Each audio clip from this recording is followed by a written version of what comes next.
The red sun of planet Velthara was setting behind the mountains when G1 finished fixing the last transport ship of the day. His hands were covered in black oil and his work clothes were dirty from crawling under the big metal machines. He was tired but happy because he had fixed 3 broken ships today. That was a good day for any mechanic. G1 worked at the human spaceport on Velthara. Humans had built this place 10 years ago when they first came to this planet. The spaceport was not very big, but it was important. Ships came here to trade goods with other planets. Some ships brought food and tools from Earth. Other ships took rare metals from Velthara back to human worlds. Every day, G1 fixed the ships that broke down. He was good at his job because he understood how machines worked. When other mechanics could not fix something, they would ask G1 for help. He always found a way to make things work again, but today something was different. G1 felt like someone was watching him while he worked. He looked around the spaceport but saw only the other human workers doing their jobs. The feeling stayed with him all day long. When the sun started to go down, G1 walked to the edge of the spaceport to wash his hands in the small stream that ran there. The water was cold and clean. It felt good after a long day of work. As he dried his hands on his shirt, he looked up at the tall cliffs that surrounded the spaceport. That was when he saw it. On top of the highest cliff, something white was sitting very still. At first, G1 thought it might be a big rock or maybe snow, but then the white thing moved slightly. G1 looked more carefully and his mouth opened in surprise. It was a dragon. G1 had heard stories about the dragons that lived on Velthara. The other workers at the spaceport sometimes talked about seeing them flying in the sky. But G1 had never seen one before. This dragon was huge, much bigger than any Earth animal he had ever seen. Its body was long and covered in white scales that seemed to glow in the evening light. The dragon was looking down at the spaceport. It was watching the ships and the people working below. But there was something strange about this dragon. It was not flying like the other dragons in the stories. It was just sitting on the cliff with its wings folded against its body. G1 stood very still and watched the dragon for a long time. The dragon seemed sad somehow. Its big head was hanging down and its whole body looked tired. This was not how dragons were supposed to look in the stories. Dragons were supposed to be proud and strong and flying through the sky. The next day, G1 came to work early. He wanted to see if the white dragon was still there. When he looked up at the cliff, he saw the dragon in the same place.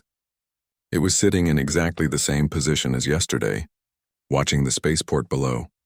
During his lunch break, G1 asked his friend Donghyun about the dragons on Velthara. Donghyun was older and had been working at the spaceport since it was built. He knew more about the planet than anyone else. The dragons here are not like Earth animals, Donghyun said as they ate their food. They are very smart. Some people say they are smarter than humans. They have their own cities and technology, but they do not talk to humans very much. Have you ever seen a white dragon? Ji-won asked. Donghyun thought for a moment. White dragon? Yes, I think I have heard about one.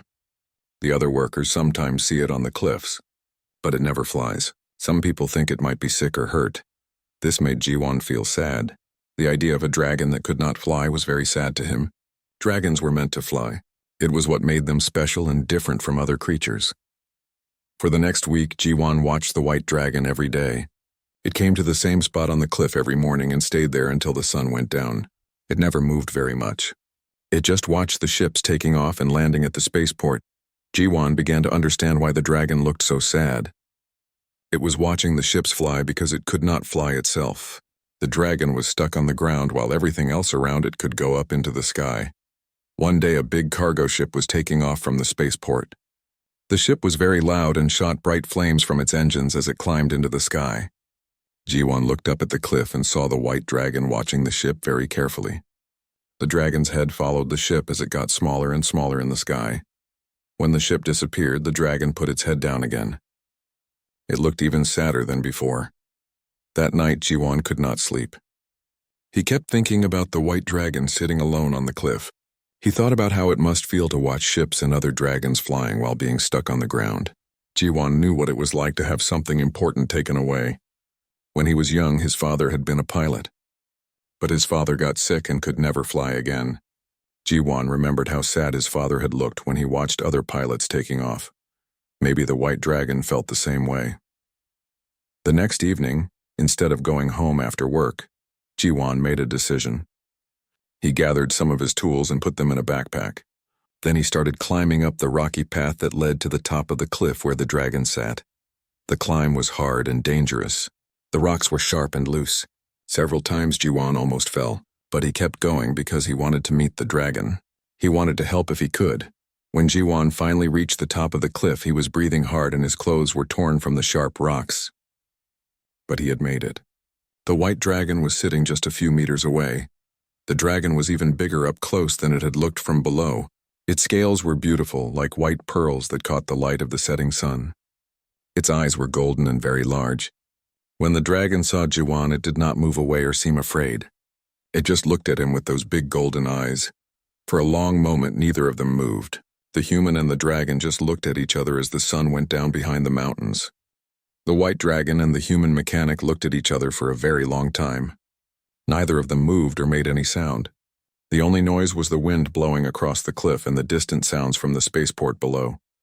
Jiwan was not afraid, even though the dragon was much bigger than him. The dragon's head was as big as Jiwan's whole body. Its claws could easily hurt him if it wanted to. But there was something in the dragon's golden eyes that was not dangerous. The eyes looked tired and sad, not angry or mean. Finally, the dragon spoke. When it talked, Jiwan could understand the words, even though they did not come from the dragon's mouth. The words appeared inside Jiwan's head like thoughts. This was how dragons talk to other creatures. "You climbed all the way up here," the dragon said. Its voice in Jiwan's mind sounded deep and old, like thunder far away. "Why did you come to this place, small human?" Jiwan put down his backpack and sat on a flat rock near the dragon. He was still breathing hard from the difficult climb. "I have been watching you for many days," Jiwan said. "You sit here every day and watch the ships. You look sad. I wanted to meet you and see if I could help." The dragon made a sound that might have been laughter, but it was not a happy sound. "Help? You're a very small human. What could you possibly do to help me?" "I do not know yet," Jiwan said honestly. "But I am good at fixing things that are broken. Maybe I can help fix whatever is wrong."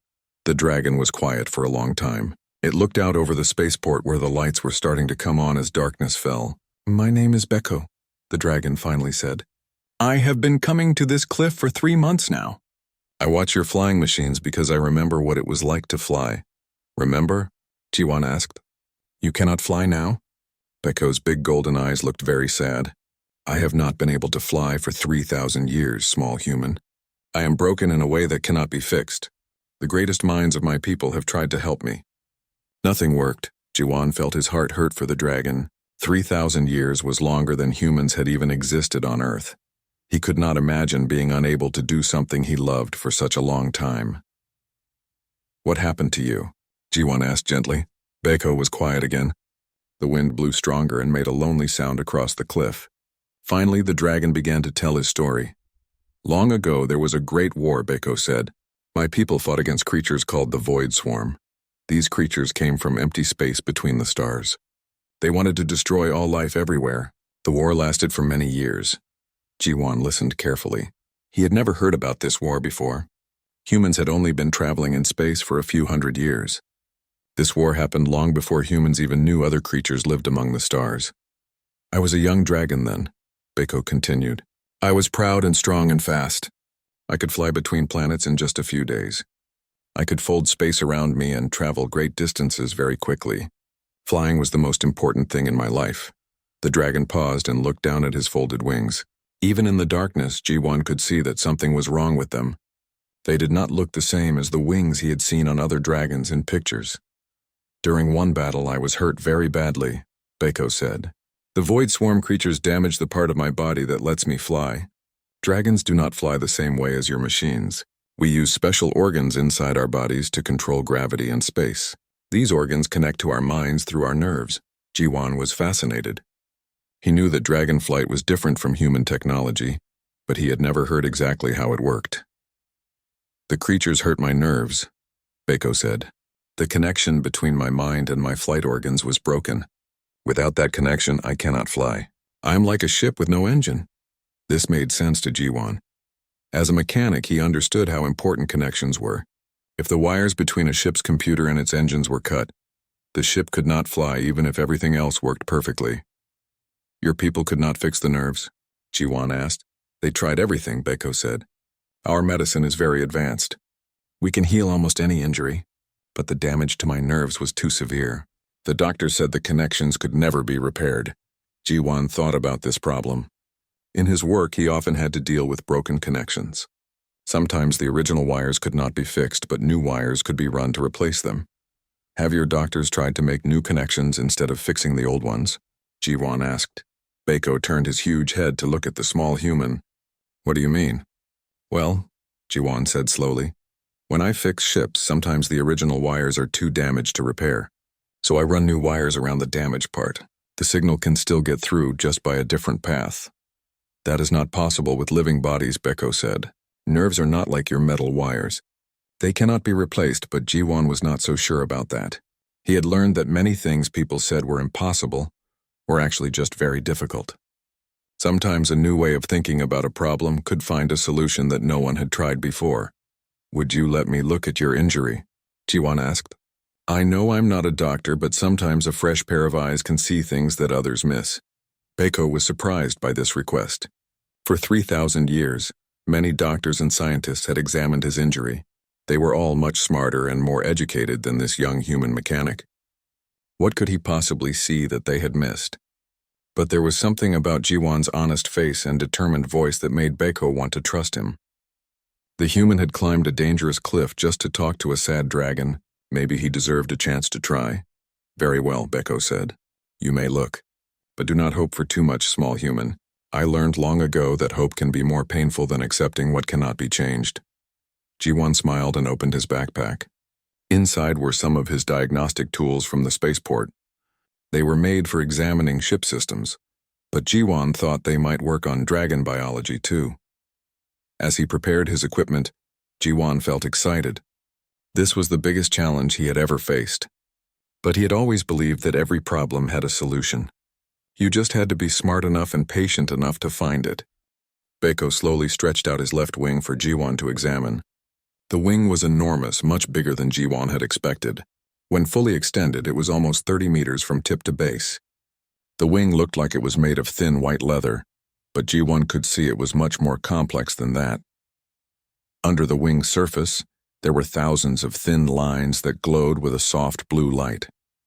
The lines looked like the circuits inside a computer, but they were alive and part of the dragon's body. These glowing lines carried the signals from Beko's brain to his flight organs. These are my neural pathways, Beko explained as Jiwan stared in wonder. They carry the commands from my mind to the organs that control flight. In a healthy dragon, the light flows smoothly from the brain all the way to the wingtips. Jiwan pulled out a small scanner from his backpack. It was a simple device that detected electrical signals in ship systems. He was not sure if it would work on dragon biology, but it was worth trying. May I scan your wing? Jiwan asked politely. Beko nodded. Do what you must, small human. Jiwan turned on the scanner and slowly moved it along the wing's surface. The device started beeping immediately. It was detecting electrical activity, which meant dragon neural pathways worked somewhat like human technology. As Jiwan moved the scanner, he could see the patterns on its small screen. Near Beko's body, the electrical signals were strong and steady, but as the scanner moved toward the outer parts of the wing, the signals became weaker and more scattered. Look at this, Jiwan said, showing the scanner to Beko. Your brain is still sending signals, but they are not reaching the flight organs. Yes, Beko said sadly. The pathways were severed in 3 places during the war. The signals cannot cross the damaged areas.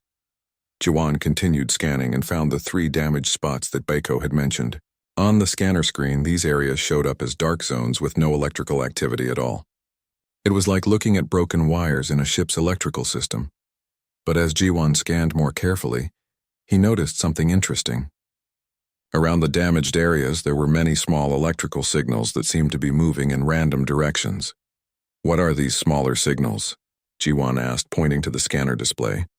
Beko looked at the screen with confusion. I do not know. No doctor has ever shown me readings like this before. Jiwan was excited.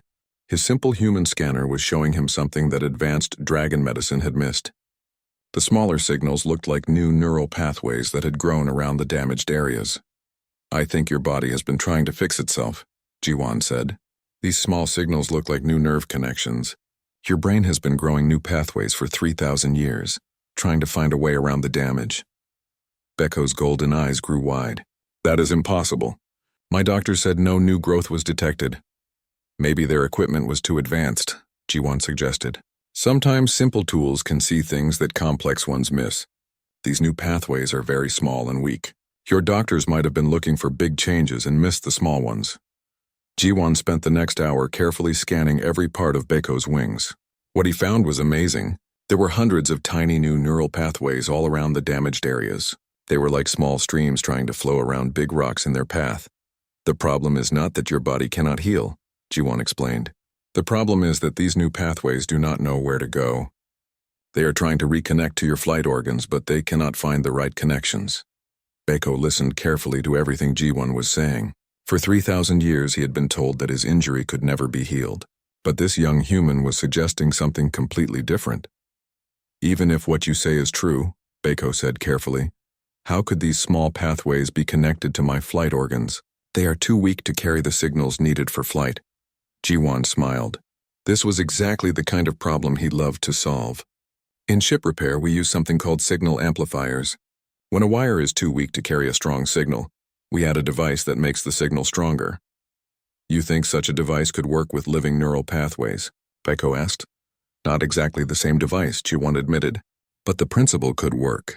We would need to create something that bridges the gap between your new neural pathways and your flight organs, a biomechanical interface. Beko had never heard these words before. Dragon technology was purely biological.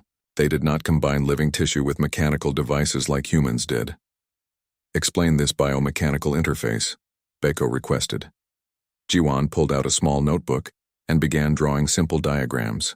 We would create a device that is part machine and part living tissue. The machine part would amplify the weak signals from your new neural pathways. The living part would connect safely to your body without causing damage. The idea was revolutionary. Instead of trying to repair the old damaged pathways, they would work with the new ones that had naturally grown. Instead of using only biological healing or only mechanical repair, they would combine both approaches. This has never been attempted before, Beko said.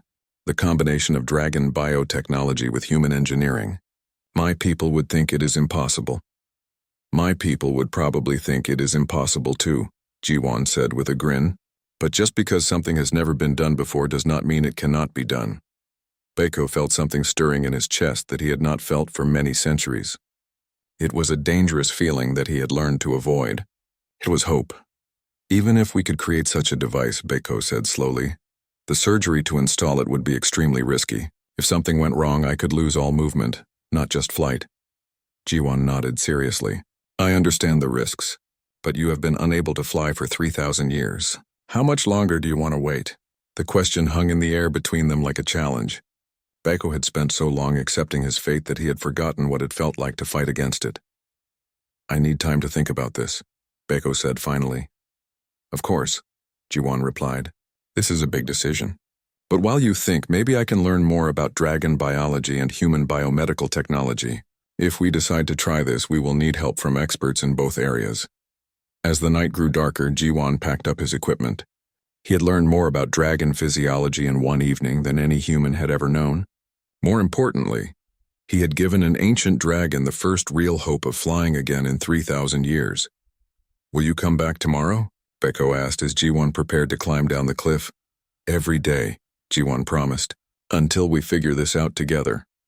As Ji-won carefully made his way down the rocky path, Beko remained on the cliff looking up at the stars. For the first time in millennia, those distant points of light looked like destinations rather than unreachable dreams. The next morning, Ji-won could not concentrate on his work at the spaceport. His mind kept thinking about Beko and the biomechanical interface they had discussed. Every time he fixed a broken connection in a ship, he thought about the broken connections in the dragon's wings. During his lunch break, Ji-won went to see Dr. Minho, the head medical officer of the human colony. Dr. Minho was a kind man who had studied alien biology for many years. If anyone could help with the project, it would be him. A biomechanical interface for a dragon? Dr. Minho said when Ji-won explained his idea. That is a very interesting problem, but also very dangerous. Dragon biology is much more complex than human biology. I know it sounds impossible, Ji-won said, but I have seen the scans. The dragon's body has been trying to heal itself for thousands of years. It just needs help to complete the process. Dr. Minho looked at the scanner readings that Ji-won had brought. His face showed surprise as he studied the data. These readings are remarkable, the doctor said. I have never seen anything like this before. The neural regrowth patterns are unlike anything in human medicine. Will you help us? Ji-won asked hopefully. Dr. Minho was quiet for a long time. Finally, he nodded. This could be the greatest medical breakthrough in human history. But we will need help from dragon medical experts too. Do you think your dragon friend can arrange that? That evening, Ji-won climbed back up the cliff to meet Baeko. The dragon was waiting in the same spot, looking out over the spaceport. When Ji-won arrived, Baeko turned his golden eyes toward the human. I have been thinking about your proposal all day, Baeko said. I have decided that I want to try. 3,000 years of being grounded is enough. Ji-won felt joy fill his heart. That is wonderful news, and I have good news too. Dr. Minho, our best medical expert, wants to help, but he says we need dragon medical knowledge as well. Baeko's expression became worried. That will be difficult. I have not spoken to my people in many years. They see me as a failure, a reminder of old defeats. My white scales mark me as different from other dragons. Why are white scales considered bad? Ji-won asked. In dragon culture, white scales are thought to bring bad luck, Baeko explained. Most dragons avoid me. They think my misfortune might spread to them. Ji-won felt angry that people would treat Baeko badly just because he looked different. That is foolish. You cannot help what color your scales are. I know one dragon who might help us, Baeko said slowly. His name is Cheolsu. He is very old and very wise. He worked on bioship design for over 2,000 years. If anyone would understand biomechanical interfaces, it would be him. Can you contact him? Ji-won asked. I will try, Baeko said, but I cannot promise he will agree to help. The next few days were very busy for both Ji-won and Baeko. Ji-won spent his free time studying everything he could find about dragon biology. The human colony had a small library with some basic information about the dragon species. What Ji-won learned amazed him. Dragons were not just large flying animals. They were a highly advanced civilization that had been traveling between stars for millions of years. Their biotechnology was far beyond anything humans had developed. Dragon flight organs were incredibly complex. They could manipulate gravity fields and even fold space-time to travel faster than light. The neural interfaces that controlled these organs required perfect electrical frequencies and precise biological timing. Meanwhile, Baeko was trying to contact Cheolsu. Dragons communicated over long distances using bioelectric signals that could travel through the planet's magnetic field. But Baeko had not used this ability in many years, and he was not sure if Cheolsu would respond. Finally, after 3 days of trying, Baeko received an answer. Cheolsu agreed to meet with them, but he was not happy about it. The old engineer is coming, Baeko told Ji-won that evening, but he says this project is foolish and dangerous. He thinks combining dragon technology with human engineering is impossible. We will just have to prove him wrong, Ji-won said confidently. Cheolsu arrived the next day. He was an ancient dragon with dark green scales and eyes like silver metal. He was much larger than Baeko, and moved with the confidence of someone who had lived for thousands of years. When Cheolsu saw Ji-won, his expression showed distrust. So this is the human who thinks he can solve problems that our greatest minds could not solve. I am just a mechanic, Ji-won said honestly. But sometimes a simple approach works better than a complex one. Cheolsu snorted, sending small puffs of smoke from his nostrils. Show me these readings that Baeko says are so important. Ji-won displayed the scanner data on his portable screen. Cheolsu studied the information for a long time. Slowly, his expression changed from doubt to surprise. These neural pathways, Cheolsu said quietly, they are real. How did we miss this for so long? Sometimes you have to look with different eyes, Ji-won replied. Dr. Minho arrived later that day, bringing more advanced medical equipment from the human colony. When he met Cheolsu, both experts began discussing the technical challenges they would face. The biomechanical interface will need to translate human electrical signals into dragon bioelectric frequencies, Dr. Minho explained. The two systems are completely different. More than different, Chael-Su added. Dragon neural systems operate on quantum levels that human technology cannot normally access. Ji-won listened to their discussion and realized that the project was much more complicated than he had first thought. But instead of feeling discouraged, he felt excited. This was the kind of challenge that made him want to work harder. What if we do not try to make human technology work like dragon technology? Ji-won suggested. What if we create something completely new that combines the best of both? Both experts looked at him with interest. Explain, Chael-Su said. Ji-won pulled out his notebook and began drawing. Human technology is good at amplifying weak signals and creating precise electrical patterns. Dragon biotechnology is good at interfacing with living tissue and operating on quantum levels. He drew a diagram showing how the two technologies could work together. We use human electronics to boost and organize the signals from the new neural pathways. Then we use dragon biotechnology to translate those signals into the quantum frequencies that the flight organs need. Dr. Minho and Chael-Su studied the drawing carefully. They asked many questions and made several suggestions for improvements.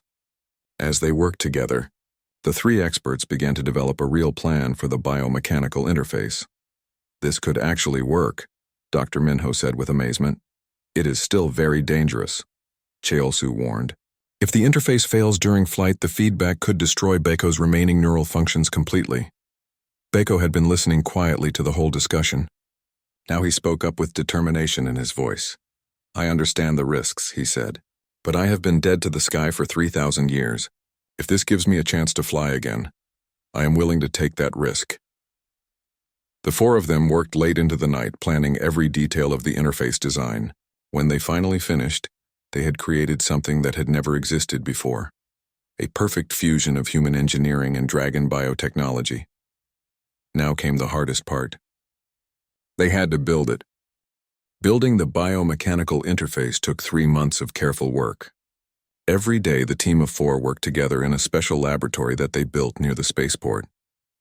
The laboratory had equipment from both human and dragon technology. Dr. Minho brought medical tools and biotissue growing machines from the human colony.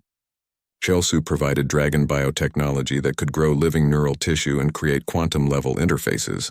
Ji-won contributed his mechanical skills and problem-solving abilities. Baeko helped by allowing them to study his wing structure and test small components. The work was not easy. Many times they had to start over when something did not work correctly. Human and dragon technologies were so different that combining them required completely new approaches. The electrical frequencies are still not matching, Dr. Minho said one day as they tested a prototype interface. The human amplifiers are too crude for dragon neural systems. Ji-won studied the problem for hours. Finally, he had an idea. Instead of trying to make human electronics work exactly like dragon biotechnology, he designed a multi-stage system. The human components would boost the weak signals, and then dragon biotissue would fine-tune the frequencies. It is like having 2 translators, Ji-won explained to the others. The first translator changes the weak signals into strong signals. The second translator changes the strong signals into the exact language that the flight organs understand. This approach worked much better. The prototype interface could successfully carry signals from Baeko's new neural pathways to a test device that simulated flight organs, but the real challenge was making the interface small enough and safe enough to implant in Baeko's body. Dragon neural tissue was very delicate and could be damaged easily during surgery. Chael-Su solved this problem by growing special biomechanical connectors. These connectors were part living tissue and part mechanical device. They could attach safely to Baeko's existing neural pathways without causing damage. These connectors are remarkable, Dr. Minho said as he examined them under a microscope. They look like living metal. I have never seen anything like this before. Dragon biotechnology has been developing for millions of years, Chael-Su said proudly. We learned long ago how to make living tissue and mechanical devices work together. As the interface neared completion, word about the project began to spread. Some humans at the colony were excited about the breakthrough in biomechanical engineering. Others worried that the project was too dangerous and might anger the dragon population. The dragon community had mixed reactions too. Some dragons were interested in the new technology and came to observe the work. Others thought that combining dragon biotechnology with primitive human engineering was an insult to their civilization. "Let them talk," Bako said when Jiwan told him about the criticism. "I have been listening to whispers and judgments for 3,000 years. What matters is whether this interface will let me fly again." Finally, the day came when the interface was ready for testing. The team had built 3 separate interface units that would be implanted at different points along Bako's wing neural pathways. Each unit was about the size of Jiwan's hand and looked like a crystal with glowing blue veins running through it. "The surgery will take many hours," Dr. Minho explained to Bako. "You will need to stay very still while we install each interface unit. The connections must be perfect or the system will not work." "I understand," Bako said calmly. "I have waited 3,000 years. I can wait a few more hours." But before the surgery could happen, they needed to get permission from both the human colonial government and the Dragon Council. This proved to be almost as difficult as building the interface itself. The human governor was worried about the political implications. "What if something goes wrong?" she asked Dr. Minho. "What if the dragons blame us for hurting one of their people?" "Bako volunteered for this procedure," Dr. Minho replied. "He understands the risks and accepts them. This could lead to important medical advances for both our species." The Dragon Council was even more skeptical. They sent 3 elder dragons to examine the interface and question the team about their methods. "You propose to put human technology inside a dragon's body," one elder said with disapproval. "This has never been done before. How do you know it is safe?" Cheolsu spoke up for the team. "I have examined every component of this interface. The human engineering is crude but effective. Combined with our biotechnology, it could work where pure biological healing has failed." "And if it fails?" another elder asked. "If Bako loses all neural function and becomes completely paralyzed?" "Then I will have lost nothing that I have not already lost," Bako said firmly. "I am already unable to fly. If this gives me even a small chance to soar again, it is worth the risk." The debates continued for days. Jiwan became frustrated with all the politics and bureaucracy. He just wanted to help his friend fly again. "Sometimes I think politicians are the same everywhere," Jiwan complained to Dr. Minho. "They talk and talk but never want to make decisions." "They are afraid," Dr. Minho replied. "Fear makes people cautious, but sometimes caution prevents progress." Finally, both governments agreed to allow the surgery, but with many conditions. Human and dragon medical observers would monitor every step of the procedure. If anything went wrong, the project would be stopped immediately. "At least we can try," Jiwan said to Bako the night before the surgery. "Tomorrow you might fly again." Bako looked up at the stars that he had not been able to reach for so long. "Tomorrow I will either soar among those stars or I will never move again. But either way, I will know that we tried everything possible." Jiwan felt nervous about the surgery but also excited. After months of planning and building, they were finally going to test their creation. The biomechanical interface represented the best of both human and dragon technology. If it worked, it would change medicine forever. "Try to get some sleep," Dr. Minho advised them both. "Tomorrow will be a very long day." But neither Jiwan nor Bako slept much that night. They were both thinking about the morning when they would discover if their impossible dream could become reality. The surgery began at sunrise. Dr. Minho and Cheolsu had worked together to design a special operating room that could handle both human medical equipment and dragon biotechnology. The room was large enough for Bako's massive body and filled with machines that monitored every aspect of his vital signs. Bako lay very still on the operating table, his white scales gleaming under the bright lights. His wings were spread wide so the doctors could access the areas where the interface units would be installed. Even though he was awake, Bako felt no pain because dragon biotechnology could block nerve signals during surgery. Jiwan stood in the observation area with representatives from both governments. He watched nervously as Dr. Minho and Cheolsu began the delicate work of installing the first interface unit. "Neural pathway located," Dr. Minho announced as he used a special scanner to find the exact spot where Bako's new nerve growth connected to the old damaged area. "Biomechanical connector ready for installation," Cheolsu replied, holding one of the crystal-like interface units. The device glowed softly with blue light, showing that its internal systems were active. Very carefully, they placed the first interface unit against Bako's neural tissue. Immediately, the unit began to bond with the dragon's biological systems. Tiny tendrils of living metal extended from the device and connected to the new neural pathways. Connection established, Cheolsu reported. Bioelectric flow is stable. On the monitoring equipment, Jiwan could see the electrical signals from Baiko's brain reaching the interface unit. The human amplifiers boosted the weak signals, and the dragon biotissue translated them into the proper frequencies. For the first time in 3,000 years, strong electrical signals were flowing toward Baiko's flight organs. How does it feel? Dr. Minho asked Baiko. I can sense something different, Baiko replied, his mental voice filled with wonder. There is activity in neural pathways that have been silent for millennia. It is like feeling a long-dead limb come back to life. The installation of the second interface unit went even more smoothly. Baiko's body seemed to accept the biomechanical devices as if they belonged there. The dragon biotechnology was so advanced that it could integrate seamlessly with living tissue. But the third interface unit presented problems. This unit had to connect to the most damaged area of Baiko's neural system, where the original injury had been most severe. The tissue here is heavily scarred, Dr. Minho observed as he examined the area. The interface unit may not be able to bond properly. Cheolsu studied the problem carefully. We may need to clear away some of the scarred tissue first, but that will make the surgery much more dangerous. Jiwan watched from the observation area as the doctors debated what to do. He could see the worry on their faces. If they tried to remove the scar tissue and made a mistake, they could cause even more damage to Baiko's neural system. What do you think, Baiko? Dr. Minho asked. The choice is yours. Baiko was quiet for a long moment. 2 interface units were already working, but they needed all 3 units for full flight capability. Without the third unit, he might be able to hover and glide, but he would not be able to achieve true spaceflight. Remove the scar tissue, Baiko decided. I did not come this far to accept a partial solution. The removal of the scar tissue took 2 more hours. Dr. Minho and Cheolsu worked with incredible precision, using laser scalpels and bioregeneration tools to clear away the damaged tissue without hurting the healthy neural pathways underneath. Finally, they were ready to install the third interface unit. This was the most critical moment of the entire surgery.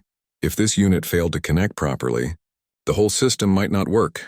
Installing final biomechanical interface, Cheolsu announced as he carefully positioned the device. The unit began to bond with the cleared neural tissue. For several tense minutes, the connection seemed unstable. The monitoring equipment showed fluctuating signals that made everyone in the room hold their breath. Then suddenly, the signal stabilized. All 3 interface units were working together, creating a complete bridge between Baiko's new neural pathways and his flight organs. Full neural integration achieved, Dr. Minho announced, with relief in his voice. All systems are functioning within normal parameters. Baiko's golden eyes opened wide with amazement. I can feel them, he whispered. I can feel my flight organs responding to my thoughts. The connection is perfect. But feeling the connection and actually flying were 2 different things. The real test would come when Baiko tried to use his flight organs for the first time in 3,000 years. We need to wait for the integration to fully stabilize, Dr. Minho explained. The biomechanical interfaces need time to adapt completely to your neural system. Any attempt to fly too soon could damage the connections. For the next 3 days, Baiko remained in the medical facility while the interfaces settled into their new environment. The waiting was almost unbearable for everyone involved. They had succeeded in installing the devices, but no one knew for certain if they would actually allow flight. Jiwan visited Baiko every day during the recovery period. The dragon seemed different now, more alive and hopeful than Jiwan had ever seen him. I dream of flying again, Baiko told Jiwan on the second day. For 3,000 years, my dreams were filled with memories of flight. Now they are filled with visions of future flights among the stars. On the third day, Dr. Minho declared that the integration was complete and stable. All the monitoring equipment showed that the biomechanical interfaces were working perfectly. The neural signals from Baiko's brain were reaching his flight organs with full strength and perfect clarity.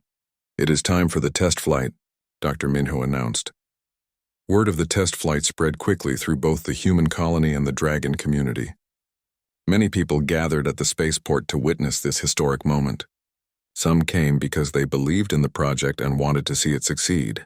Others came because they expected it to fail and wanted to say they had witnessed the attempt.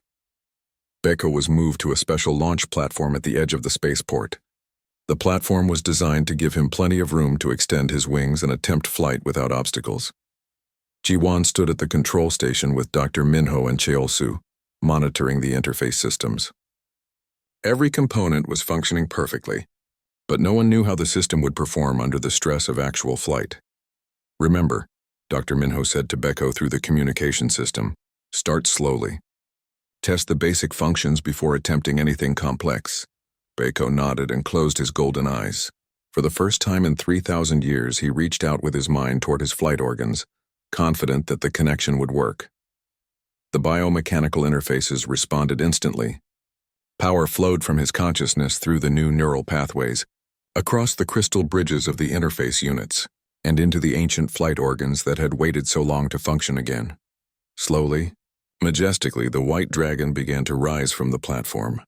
The crowd watching from below fell completely silent as Beko rose into the air. There was no sound of engines or mechanical thrust. The dragon simply lifted off the platform as if gravity had stopped affecting him. His white scales caught the morning sunlight and seemed to glow with inner fire. Ji-won felt tears running down his face as he watched his friend achieve what had seemed impossible. All the months of work, all the doubts and setbacks had led to this perfect moment. The biomechanical interface was working exactly as they had designed it. All systems stable, Dr. Minho reported from the monitoring station, neural integration holding steady, flight organ output at optimal levels. Beko hovered 20 meters above the platform, testing his control systems. He moved left and right, up and down, relearning the feel of flight after 3,000 years. Every movement was smooth and precise. The interface units translated his thoughts into action without any delay or distortion. "The control is perfect," Beko announced, his mental voice filled with joy. "Better than it ever was before my injury. The biomechanical interfaces have given me capabilities I never had."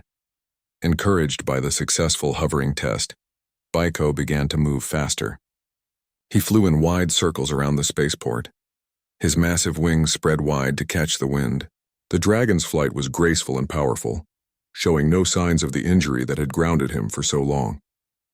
From the crowd below came cheers and applause. Humans and dragons who had doubted the project were now celebrating its success. Even the government officials who had been most skeptical were smiling and congratulating the medical team. But Beko was not finished with his test flight. He had spent 3,000 years watching ships take off from the spaceport and disappear into the sky. Now he wanted to follow them. "I'm going to attempt orbital flight," Beko announced. "I want to see if the interfaces can handle full spaceflight capabilities." This was the most dangerous part of the test. Orbital flight required the dragon's flight organs to operate at maximum power, manipulating gravitational fields and folding space-time. If the biomechanical interfaces could not handle this level of stress, they might fail catastrophically. "Biomechanical systems are stable," Cheol-soo reported. "All interface units showing green status. But be careful, Beko. Do not push too hard too fast." Beko climbed higher into the sky, his white form becoming smaller and smaller. Ji-won watched through powerful telescopes as the dragon prepared for the ultimate test of their creation. Then, in an instant, Beko disappeared. The crowd gasped in shock. Had something gone wrong? Had the dragon been hurt? For several terrifying seconds, no one knew what had happened. Then Ji-won understood. "He folded space," Ji-won said with excitement. "He actually achieved faster-than-light flight. The interfaces are working perfectly." A few minutes later, Beko reappeared in a flash of light several kilometers away. He had traveled to one of Velthara's moons and back in less time than it took to blink. The biomechanical interfaces had not only restored his ability to fly, they had given him back his full capabilities as a spacefaring dragon. Beko descended slowly back to the launch platform, his landing as gentle as a feather touching the ground. When he folded his wings, his golden eyes were brighter than Ji-won had ever seen them. "It is perfect," Beko said to the assembled crowd. "More than perfect. The biomechanical interfaces have made me stronger than I was before my injury. Human engineering and dragon biotechnology together have created something greater than either could achieve alone." The success of the project had implications far beyond helping one injured dragon. The biomechanical interface technology could be used to help other dragons with neural injuries. It could also lead to new advances in human medicine and space travel. In the days that followed, representatives from both the human government and the Dragon Council came to study the interface technology. Scientists from across the galaxy requested permission to examine the biomechanical devices. The project that had started as one mechanic's desire to help a sad dragon had become one of the most important medical breakthroughs in galactic history. But for G1, the most important result was much simpler. His friend could fly again. "I owe you a debt that can never be repaid," Beko told G1 a week after the successful test flight. "You gave me back my life, my purpose, my connection to the stars." "You do not owe me anything," G1 replied. "Helping you taught me more than any engineering school ever could. Working with you and Cheolsu and Dr. Minho showed me what is possible when different people cooperate instead of competing." Beko smiled, an expression that looked strange but wonderful on his dragon features. "What will you do now? You have become famous throughout the galaxy. Universities and research centers everywhere want to hire you." Jiwan looked out over the spaceport where he had worked for so many years. Ships were taking off and landing as always, but now they shared the sky with a white dragon who soared among them with perfect grace. "I think I will stay here for a while," Jiwan said. "There are still plenty of machines that need fixing, and I have some new ideas about combining human and dragon technology that I want to explore." "Such as?" Beko asked with interest. "Well," Jiwan said with a grin, "if we can give a dragon better flight capability, maybe we can give human ships some dragon abilities too. Imagine a human spacecraft that can fold space like a dragon." Beko laughed, a sound like distant thunder mixed with music. "You never stop thinking of new challenges, do you, my friend?" "Never," Jiwan agreed. "That is what makes life interesting." As the sun set over Velthara, the human mechanic and the white dragon stood together planning their next impossible project. Above them, the stars beckoned with infinite possibilities. Beko had learned that sometimes the greatest solutions come from the most unexpected sources. A simple human mechanic with basic tools had succeeded where the most advanced dragon medicine had failed. Jiwan had learned that no problem is truly unsolvable if you approach it with patience, creativity, and the willingness to work with others who think differently than you do. Together, they had proven that cooperation between different species could achieve miracles that neither could accomplish alone. The biomechanical interface was more than just a medical device. It was a symbol of what was possible when beings chose to help each other instead of competing or fighting. And somewhere in the stars above Velthara, other injured creatures were already beginning to dream of hope, knowing that if a grounded dragon could fly again, maybe their own impossible dreams might come true as well. The mechanic and the dragon had given the galaxy more than restored flight. They had given it proof that no dream is too impossible to pursue, and no friendship too unlikely to change the universe.